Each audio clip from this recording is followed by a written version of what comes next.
right, welcome back, everybody, to Lit and Legit, a series podcast brought to you by the Open Gateway. Welcome. We're going to get into a very interesting topic today. First, before we get started, I want to welcome you and introduce you to the ladies. Right here on my right, I have Tara, Alice, I'm Tish, and this is Shannon. And today's topic is We're Unmuted, Voices Break Chains. So, at the Gateway, we believe survivors aren't just stories. There are leaders, visionaries, experts of their own experiences. Our Survivor Council helps drive the work we do, offering peer support, community outreach, advocacy, and real solutions from those who lived it themselves. Yes. This episode brings an unfiltered look at survivor leadership, healing through recovery, and how digital platforms are being used to shift the narrative. But before we dive in, we're going to do a reflection. What's one word to describe your strength this week? Tara. Integrity has been a big thing this week for me because of the interactions I've had on certain levels with different individuals and some of my personal spaces that I interact in. Okay, good word. Integrity. Miss Alice. I don't know. It's like two words: humbly unbothered. Humbly unbothered. Okay, Alice. She's humbly unbothered. Okay, Shannon. I'm thinking flexibility, flexible. Okay. Flexibility. Because I've been able to show up in different areas, but I had to bend a little on some. But I'm finding balance to still have integrity and show up for family, friends, and in business. Wow. Okay, I love that. I love that. Flexibility.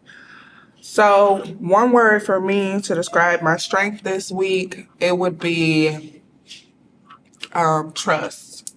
And I say trust because right now I'm just trusting the process.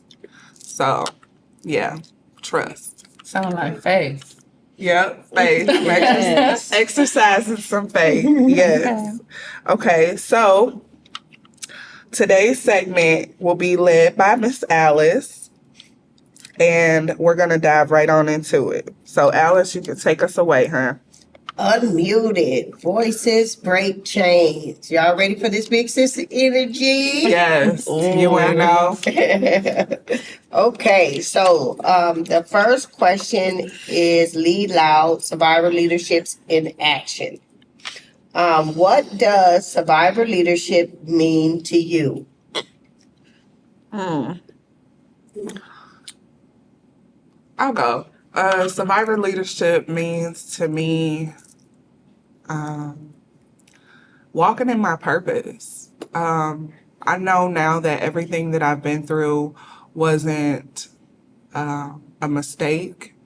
There was a reason behind what I went through, and it's derived for my purpose, but also to be a light for other people. So I like that. yeah. Me too. Survival leadership for me means to set an example, to be my best self because other people are watching. So, I've mentioned it before, not just staying in victimhood, but learning and growing and changing the narrative so that you can help somebody else using your story.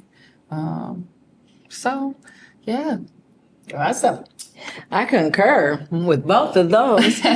I feel like, going along with integrity, like using all the negative of the history and turning it into positive growth to be able to help somebody else and not just walk in my own light, not the shadow of anybody else or the history. Come on. Okay. That's awesome. Leadership it's a lot, and showing up is important. Another question I want to ask you ladies is, why do survivors need to be in leadership spaces in this movement? Why is it important to have survivor leaders in leadership spaces? I'm going to piggyback off what Shannon was saying about setting the example. Other survivors need to know that this is what it looks like when you make it out. And although, we didn't have a camera following us around while we were deep down in the gutter, but we did make it out. Other survivors need to know that you do have a purpose and there's a reason why you went through what you went through. Our stories are, we're being unmuted. Like the title says, we're being unmuted now and given a platform to tell our stories and own it and not feel ashamed of what we went through. I think it's important to be in leadership spaces because you don't want people who haven't experienced it to, read statistics or try to come up with solutions on behalf of people who have experienced it. So it's important to be a part of it and to, I don't want to keep saying be an example, but being a survivor can come in different forms. Right. So just to be able to shed some perspective from an inside place and, be able to help put in policies and, speak up for the ones who may not have a voice. Yeah, it's like you said about changing the narrative. We are changing the narrative. Right, because there's a time when there's no such thing as a survivor leader. And I think that is something that needs to be understood. Like, there is a process, but there is a overcoming, right? Oh, I love that word. I think it's important to be in leadership spaces because the community isn't always aware of the transition. People are judged based on when they are in that gutter moment, right? To help pull others out and make our communities aware of the ways that you can be pulled out. Oh, that's good. Yeah. I like the overcoming. We overcome. We have overcame. Yeah, leadership, like, survivors need to see themselves. Yes. So, like, I have the best intention, the best heart, the best business, but if I don't see myself, like, see you, when I see you Yeah. at the table, I see me at the table. Representation. Like, Yes. wow, I could be, doing something different, doing something positive. Right. That's huge. And Yes.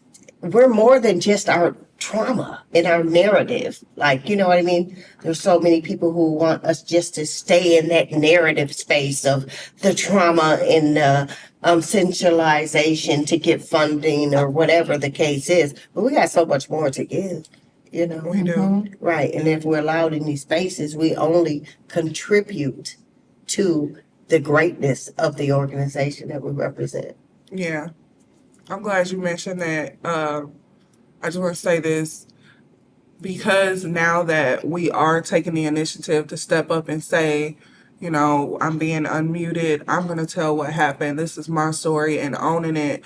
We are giving other people permission to do the same. And by you being here, all of us sitting here and seeing one another, it helps encourage and influence us. So I need you ladies. You know what I mean? I'm glad that we have this platform and that we can do it together because yes, we are seeing one another.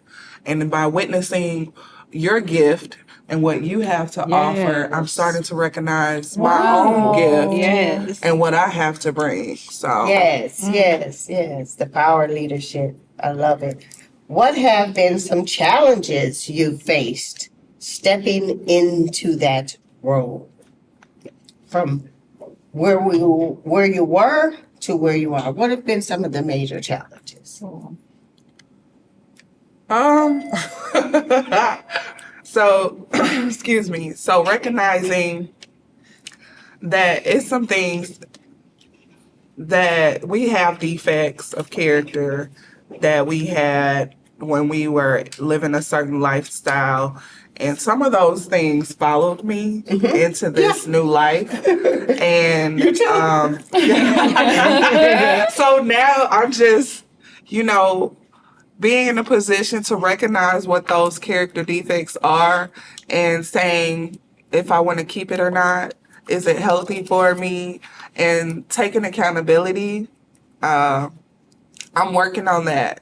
And I'm loving that I have the ability to say it. You know what I'm saying? Taking the initiative, holding myself accountable that, do I want this to be with me in this space? Yeah, because it's almost like an old friend. Like, dang. Because that part of me kept me afloat for so long. And then it come and it's like, this part of me is no good no more. Like, this Right. part of me is hindering me or hurting me. So it's like losing a close friend. For me, it was like, dang, I gotta let my buddy go. Yeah. Somebody else want to answer that one or no?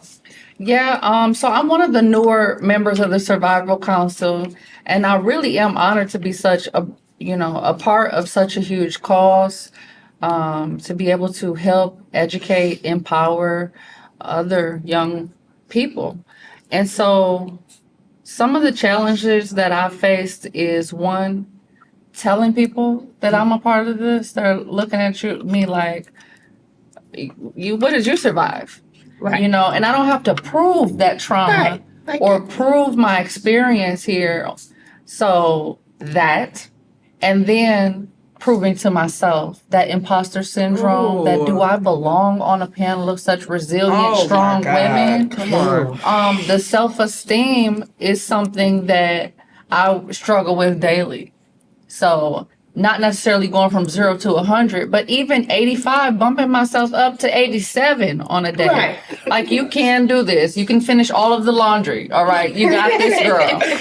But All the laundry. growth is uncomfortable sometimes. It is. And so challenging myself to be better, whether it's writing a report or learning how to apply for grants, those challenges, it's not something you were born with, but learning it and embracing it makes me better. So being a part of this council and taking on leadership is challenging me in ways I didn't know I needed to be challenged, but it's also creating a skill set for me that I can take and do anything with. Yes. Yeah. Love that. Yeah, me too.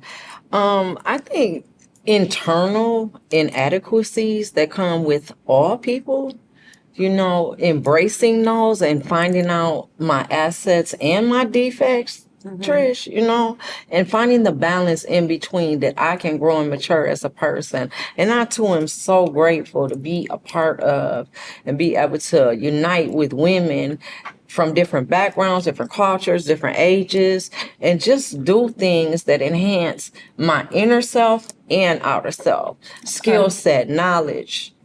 Right. I I'm love grateful to that. be here. Okay. This is good. This is good energy. One more I want to point out is how can community partners and allies truly support survivor-led work? How can community partners? So I think just making themselves available, and keeping an open mind to the different types of survivors, keeping an open mind to what they might encounter, just this community as a whole. We all do ourselves a disservice when we walk into rooms with a closed mind. So I do think community partners need to also educate themselves on what it may look like and what it might not look like, and have some acceptance, like with either.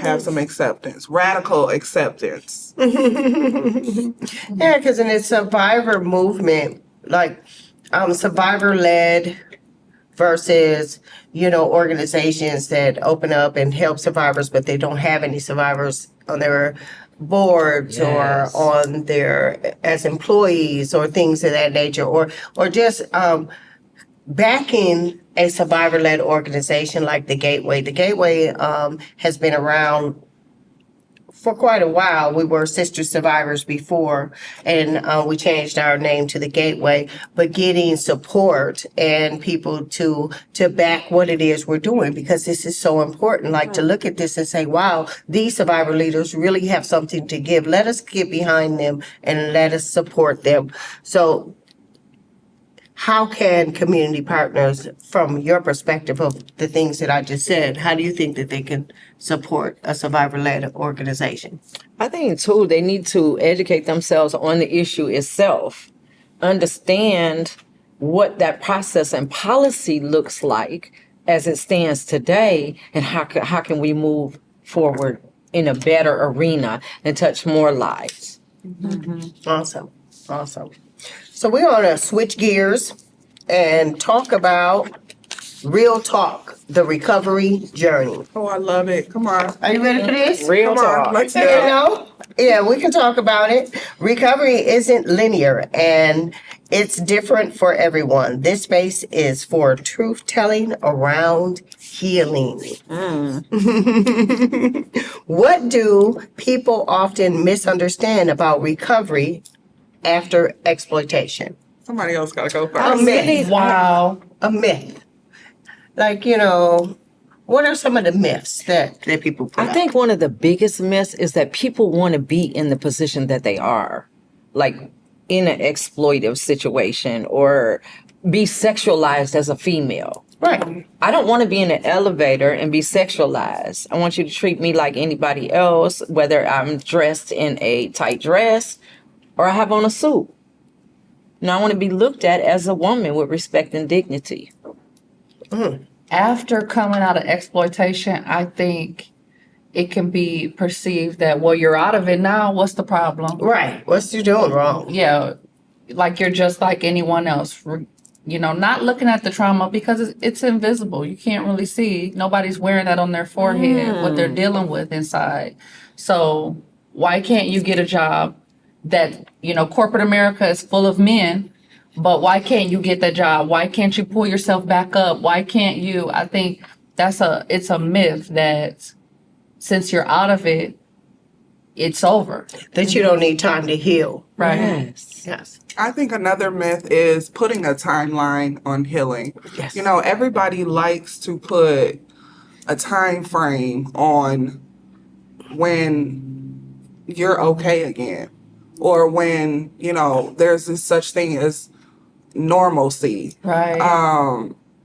There is no time frame on healing in any area, any scenario. As far as exploitation,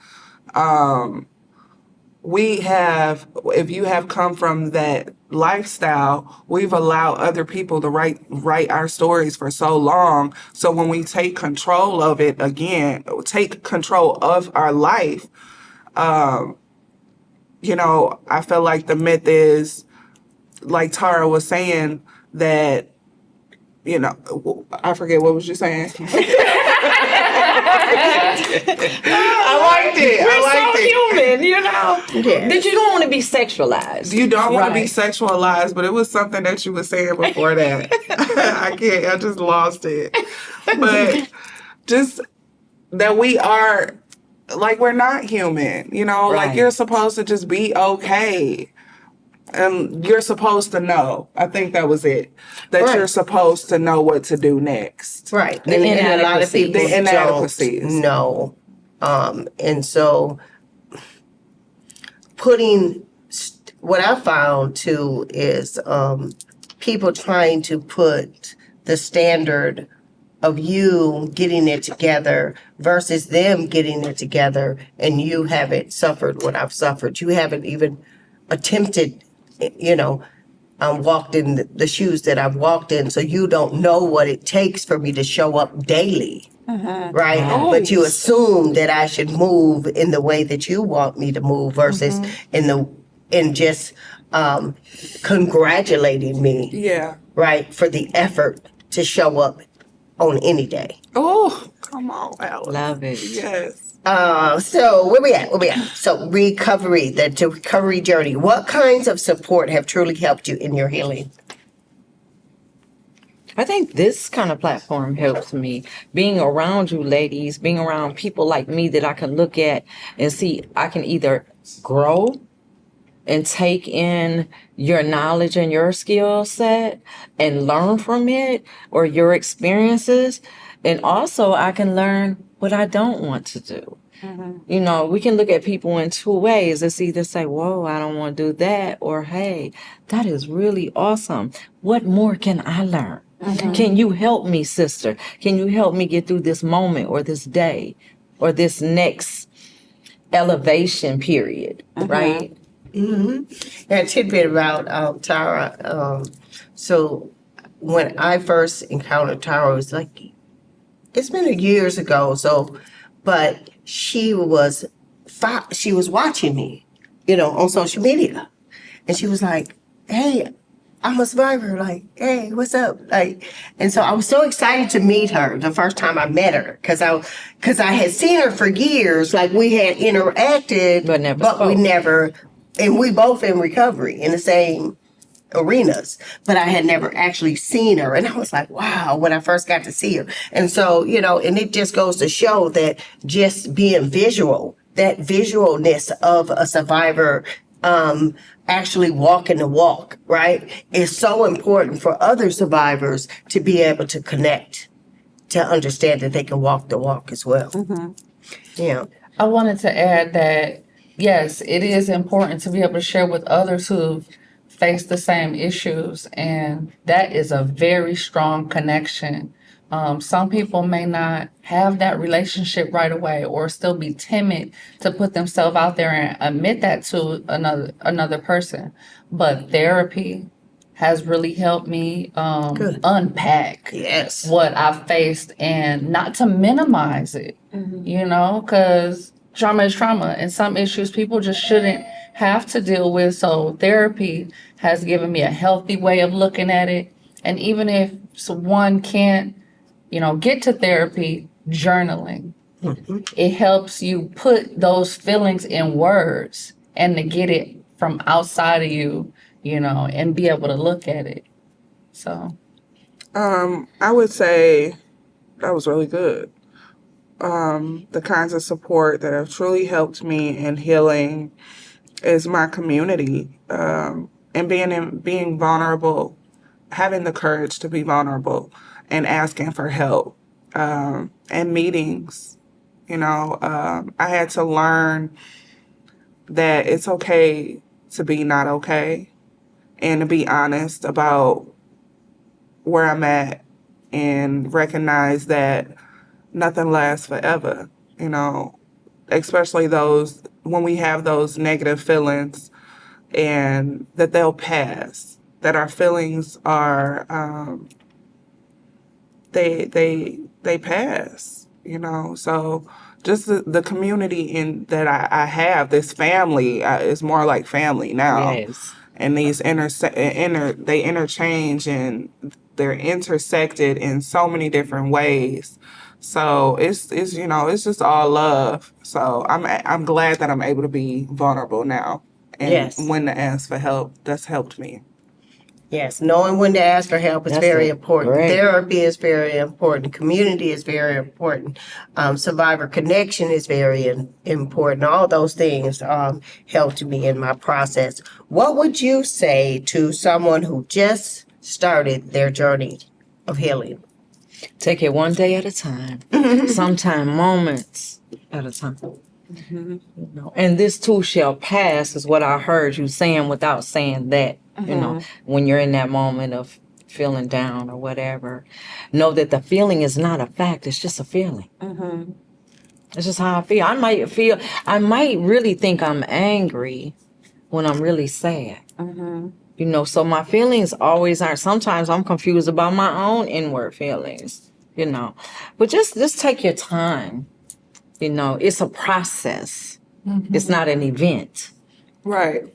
I found that sometimes it's difficult to be in survival mode and be creative. Right. So you may have to just focus on your basic needs. Basic. Making sure you're eating, taking care of your physical health, getting a routine of doctor's appointments and fresh air.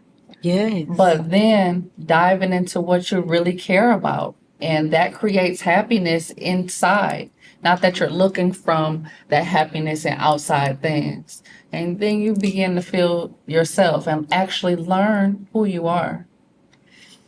What I would say to someone that's just starting their healing journey is be careful of what you tell yourself.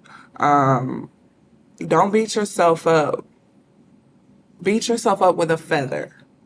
You don't be so hard on yourself. Sometimes the self-talk is very important. Okay, I can get through this. I'm an overcomer.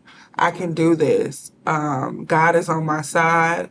I've made it through the worst part already. Just basically self-talk and making sure you're not being too hard on yourself. And like Tara said, it's a process, not an event. Take your time. Allow yourself to take the time to breathe. Breathing is very important too, to me. That it's okay to slow down. This is a pace. Right. This is a pace and not a race. You know, and depending on your trauma and the amount of trauma, and sometimes it's just getting up, eating, taking a shower, A basic routine. you know, watch some TV. You know, for many years I didn't do much of anything. Right. You know what I mean? Because I needed time to even try to heal from what I had been through. And it was therapy, and it was case management. It was good orderly direction. And it was learning that I can too by just being present daily. So just being present daily. I don't need to have a Gucci bag. I don't need to have the best of everything. I can be okay on the bus, you know, starting over. Because a lot of us have to start over. And so we got to learn to be okay with that first of all, then learn to be okay with ourselves. And every day you're waking up, understanding like, I won as soon as I surrendered. Absolutely. See, as soon as I decided, you know what, I was gonna do something different, I'm already winning. You know, and just understanding that it's a lot that comes with healing and that journey, you know. And my thing is, I would say to a survivor that's just starting your journey, it's just breathe. Just find time to breathe. You know, Gratitude. be grateful for life. Your gratitude will determine your Oh, it altitude. helps. Right. Yeah. Just trying to just count your blessings and understand you're already a warrior. Absolutely. So you just gotta breathe, take it all in, get a Right. woosah moment, and that may take a year, it may take 2 years, it may take 3, it may take 4. But when you get to that point where you're ready to do something different, then you do something different. And that's why I say when community survivors need to come behind to understand that survivor leadership, right, understands that process of I just need to breathe for a moment, and then I need to regroup, and then I need to figure out how to do one day at a time. Then I need to figure out how to be grateful, because you know everybody wants to rush you into recovery. Right. Go to church, get Right. a job, get a life, Right. you know, feel better. Okay, Right. And Alice, I want that to can highlight. break you down. I want to feel highlight better. what you said about making sure that you're taking your time and not someone else's time. Right. And then making sure that we are allowing ourselves to be okay with not being okay. And if we get so focused on what we've lost that we don't realize a lot of the losses and the failures that we've gone through, they were protection. It didn't go through because it wasn't supposed to happen at that time. You know, starting over. You mentioned starting over. Starting over, just the opportunity to start over. Yes. Because so many Yes. people didn't get that opportunity to start over. So, you know, Ooh, that's good. That's Yeah. good. Yeah. So segment 3, we're gonna push into the next question: reclaiming digital changing the narrative online. So we're getting ready to talk about tech and storytelling. Survivors are using digital tools not just to heal, but to teach, advocate, and connect. How has social media helped or hurt your healing and advocacy?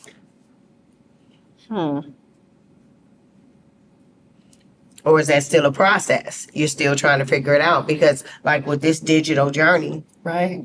we was just talking about some of the good parts of it. You was sharing, Shannon, about the event and being public in the eye. Mm-hmm. Right. And so that's one good aspect to it, right? Right. So, and being a part of the podcast, we've all talked about how that has, enlightened our life a little bit, and broadened our base a little bit. And so that's basically the question is how has social media helped or hurt your healing and advocacy? Because now we in advocacy. This is advocacy, and we're in the process of healing. Is being on social media, has it been helpful or has it been harmful? But like In you- this light, not in the other light. This light. Right. But like you talked about earlier in our conversation, you have to have a thicker skin because it's along with the benefits of elevating the platform, you have some negative comments, negative feedback, negative thoughts from people, or not other people that you can't satisfy everybody all the time. You just can't. Oh, her hair wasn't right, or this or that. Right. She look her best. yes. I'm sorry. Girl, bye. You know what I'm saying? Like, so it's always something we just can't satisfy the world all the time, everywhere in every space. So having that inner strength and knowing that I'm okay to be okay, where I'm at, how it's happening, right? Y'all know this is my first podcast. Grateful to be here, right? So, I'm grateful to be part of the conversation, but I also came in here very nervous, little hindered. It's like, okay, you about to put it out there. But I'm okay though. And y'all make me feel okay. Just having the support, being in the room, right? And we end up here and no woe stories or no Right. horror stories or No. So for me, that's a big difference. And that was one of the reasons why I wanted to do the council. And I wanted to do the trainings and the things that we do with the toolkits and stuff. Because I believe that, we don't have to get stuck in that. Like, I don't have to just be my trauma now. Come on now, we in recovery. Right. All of us, everybody at this table got some recovery. And so we got something to give. And so there's that part of it. But Tish or Shannon, did you have anything to add to the question of how has social media helped or hurt your healing and advocacy? This is really big because I'm a super private person. Ooh. So I agree with Tara. Initially, being a part of the podcast, I was afraid about what I would share and what feedback I would get from it. But as I mentioned earlier, stepping into that, accepting it, I'm learning and I'm growing and I'm proving to myself that you got this, girl. Yeah. So I don't want to stay in the horror, but I want to help someone else who may not see the light just yet. Yes. So I am planning to use my voice in a positive way to uplift other people, and I understand there's a possibility of the judgment but everything is two-sided. So if I focus on the positive and walk in my purpose and, accept what I've gone through, it's just that I can still grow and learn. Good. Yeah. Good. That's great. For me, so I'm looking at this platform as a self-reflecting tool is what's coming out of my mouth matching how I'm living, and sometimes it does and sometimes it doesn't. However, I know that God designed us to be here in this specific time and moment for a reason, for us to, this is for us, it's for us, but we're on assignment. You know what I'm saying? I don't have the time to be concerned about what social media thinks. Right. I don't have the time to be concerned about what the That's the case. negative people have to say. I'm on assignment. I was saved and brought out of that gut and muck and mire for a reason, and that's because I have a message to deliver. Right. So I forgot. Wow. And lastly, y'all don't look. We do not look like what we've been through. Okay. So why is it important for survivors to own their own stories online and in the public? And one of the reasons why. So when I started in this movement, everybody wanted me to share my trauma. I even had somebody tell me, share your trauma, not your recovery. Don't talk about the gateway. Just talk about what happened to you. And so I kind of felt like, what? Like, y'all don't want to know How I made it out. like how I do this on a daily basis? Like, but I have had so many survivors tell me, like, wow, like they want to know how do you go from being angry and bitter and hurt and broken to energetic and passionate and powerful and loving and caring, right? And so, and for me, it's important to have more to that narrative, right? And so that's why this question is important. Why is it important for survivors to own and tell their own stories online? I wrote my book, and I didn't realize that my book was gonna just put all this trauma out there.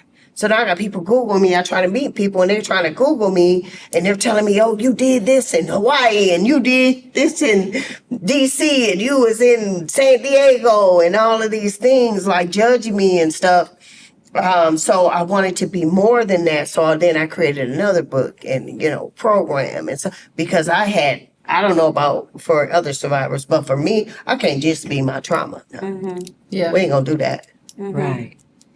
Absolutely, and I commend you for that. You know what I mean? When you showed up on the scene, when we met, that's exactly what you were saying. We didn't talk about per se what we went through and cry about it and weep about it or none of that. We took that thing, put it on our chest, and was like, it's time to boots on the ground. This means war. This means war.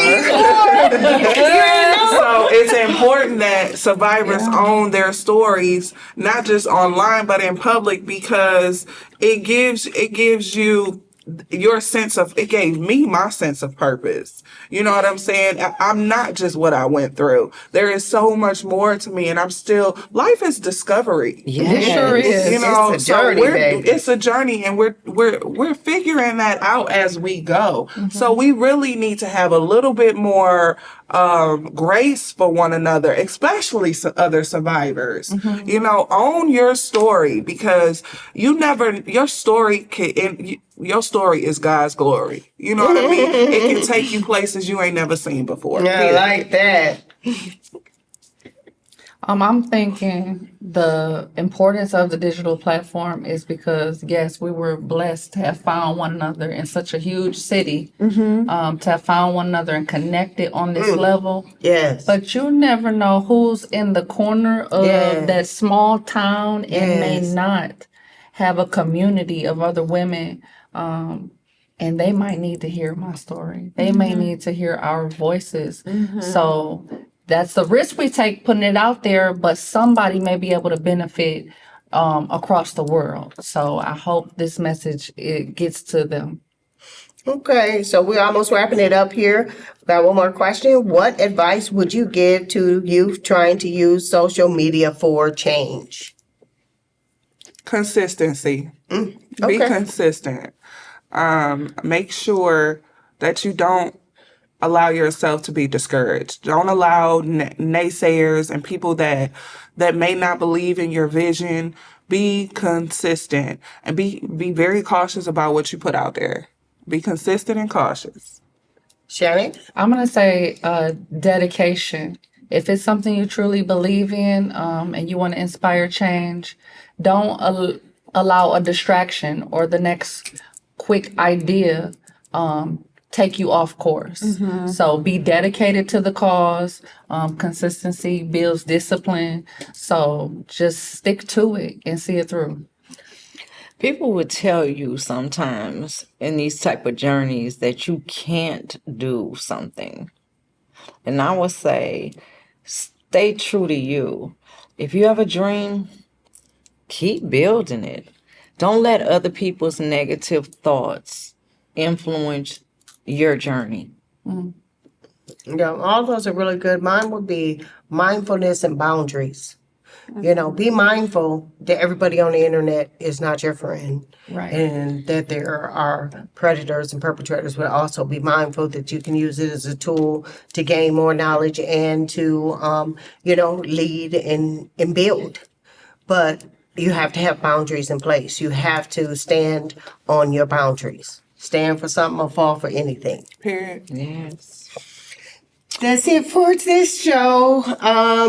So who's going to take us out? I will.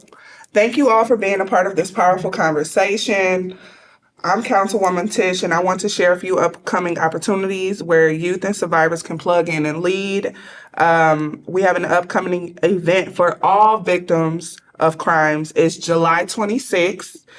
We will have food, a comedy show, panel of guests, balloon release, and a dance. This event will be held at the Detroit Recovery Project and will begin promptly at 6 p.m. Beat me there. Stay tuned and on our channel, theopengateway.org. We are on YouTube at Open Gateway 1 and then also on Instagram and Facebook. Awesome. And don't forget to tune in on the Speak Pipe. If you have anything that you want to contribute to these conversations that we're having, please feel free to. We may answer some of your questions on the next podcast. If you want us to research any apps, also you can let us know about any apps you want us to research, and we will either give you the thumbs up or thumbs down. We really appreciate your support. So like, comment, subscribe so you don't miss our next episode. Support. Thanks for tuning in. Rise, rise, rise. Still I rise. High above the storms. Rise.